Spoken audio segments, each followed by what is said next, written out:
now, Mr. Greg Dickerson. How you doing, sir? Doing great, Michael. Good to see you. Nice to see you as well. So I think something else that maybe we have touched on a little bit in your story, we've talked on how you help and mentor others, which is awesome. I want to talk about the idea of potentially growing during a recession by buying a business. We've talked about starting businesses, but I think something that might be interesting to folks is, you know what, maybe buy a business with an existing brand, customer base, maybe inventory. I don't know. But yeah, I think in recessions, not only assets, but potentially businesses go on sale. What do you think? Yeah, absolutely. And so I've done both, dozens of businesses and probably 40, 60, I don't know what percentage were startups versus buying existing businesses. Okay. I like to do both.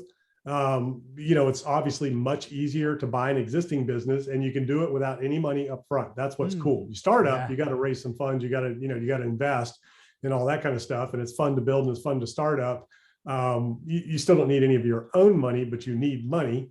Same thing when you're buying a business, you don't have to use any of your own money, but you can use a lot of creative ways like owner financing, deferred down payment. So let's say you want to sell one rental at a time. I'm going to give you $1 million. I'll say, Michael, I'll give you $1 million for one rental at a time based on a multiple of your net income, your EBITDA, earnings before interest, taxes, depreciation, and amortization. So that's basically net income profit. So I'm going to, depending on the business, 2, 3, 5 times. When it was crazy pre-Fed reversal, it was 10 and 20 times. Yeah, it was 10 or 20 times. Yeah. Yeah, 2 to 5 times for most small to mid-size, companies is a fair multiple and generally what you trade at. So let's say it's $1 million and I'm going to buy that from you. And so I tell you what, and you're going to say, and I'm going to say you're willing to finance and, you might be interested in that because you can't sell it otherwise. Right. And so you say, sure, but I want 30% down. I'm going to say, okay, I'm going to look at your revenue and say, well, you bring in, $100,000 a month or whatever it is. I'll say, I'll tell you what, I'll give you, that 30% down, $300,000. You give me 90 days to pay you that. And then you finance the rest on a 5-year note, something like that.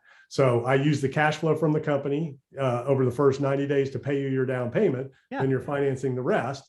So, then I go negotiate with vendors, suppliers, whatever accounts, and, get those on terms and say, look, I just took this company over. Can you give me 90 days? Exactly. So that I can build the company and, make some changes and then catch you up, but you're going to be my vendor. So a lot of different ways you can negotiate getting into businesses and companies that way. But that's one of the biggest right there.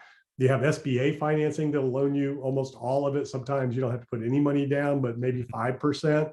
Then you can make the other difference up with seller financing. So you can get an SBA loan plus seller financing, and get in with no money. So that's what's really cool about taking over an existing business. Now, again, I don't want to put words in your mouth. I'm just getting excited listening to you talk about this because it's awesome. I'm going to guess in a recession, it is probably more beneficial to buy an existing business just because, again, you could get creative like that. The seller wants out for whatever reason, probably will seller finance because they can't sell it otherwise. You can also get your vendors to give you that 90 days. Again, we're in a recession, so they want to maintain those things. It just feels like in a recession, it might be better to hunt for an existing business versus all that startup cash, no lending, no track record. Again, in a recession, banks retreat. They don't typically expand. I don't want to put words in your mouth, but that's kind of what it feels like. Am I right? Yeah, it can be. And especially like if you have a business that has a location and like right now, there's a lot of closed restaurants, a lot of closed retail, around the country that you can go in, take them over fully fixtured. You just change the concept, colors and all that, and you can reopen and do the things that I was talking about and get a great deal of deferred rent from the landlord. They'll give you 3, 6 months to a year, to get open without paying any rent. Wow. So, everything's negotiable. So there's a lot of deals and opportunities there. And then a lot of times what happens is with a lot of businesses, people don't think they can sell them. They're just going to close. A lot of people just say, a lot of great businesses out there that the owner just thinks, well, I'm just going to retire and close and I'm just going to liquidate the inventory or equipment or whatever it is. They don't realize they can sell. So if you find the right owner that's in that position, that's where you can negotiate really creative terms and say, look, I'll give you income in your retirement. You finance this thing, you can come in and take it over without a down payment. They just finance everything. And I've done deals like that where there's, it's a good core business, but the owner is at the end of their lifespan. And, for everybody watching this, think about how many businesses you've visited or done business with where you've said, man, if this owner would just do this, this thing could really take off. There's a lot of businesses out there where owners are, they're just totally happy. It pays their income. They don't care. They don't want to grow. They don't want to expand, but they could kill it if they did. Maybe they need a little marketing. Maybe they need better management. Maybe they need better clean the place up. But there's a lot of tired, good, solid businesses with history, with market share, with, brand equity that you can come in, take over and do some things with and really grow and expand it and then, sell it. Or you can roll up fragmented businesses. Like you can buy a bunch of hair salons, or you can buy a bunch of barbershops, or you can buy a bunch of, ice cream shops, or you can buy a bunch of plumbing, HVAC contracting companies, service. So, you bundle these things together and grow that way organically by absorbing other businesses, that are the same or complementary to what you're doing. And that's what I did. So I bought businesses that were complementary to my core business, which was a general contracting firm. So then I started, and if the company didn't exist I was looking for, I would create it. If it did, I would buy it and I would combine it and, do things like that. So that's what's exciting about it. And then you have the other side of the coin with a recession where a business is, was once really good and they don't know how to pivot in a recession. They don't know how to adjust. So, they might be in trouble and just looking to get out while they can. You can come in and take something over, and then, how to get through these times and rebuild and rebrand or do whatever needs to be done. So a lot of different opportunities there for that. And it's becoming more and more popular too. Yeah. I'm hearing you. I hope other people are hearing this and getting excited. Because again, kind of back to video number 1 of our discussion about Grant Cardone. Now I get it, right? Grant Cardone was walking around Malibu talking about businesses. Nobody's there.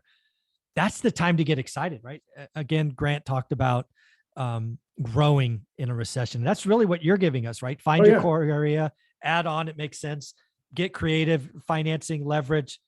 Back to the point you've given us, right? Bad times never last. Good times never last. But you can really change your future trajectory by taking action in a recession.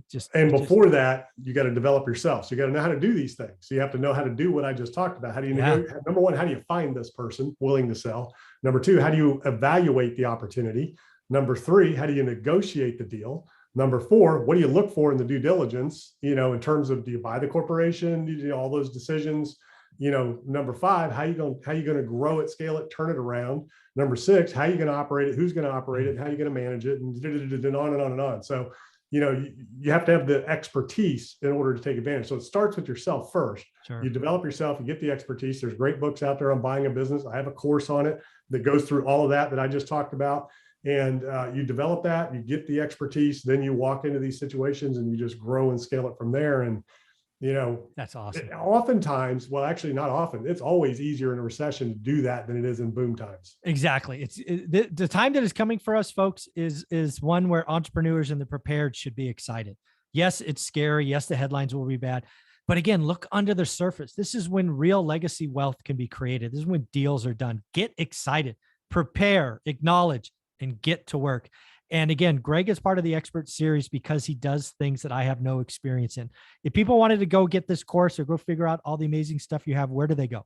Yeah, gregdickerson.com. That's where all my info is. YouTube channel, podcast, all my courses. Go check it out. Thank you, buddy. I appreciate you.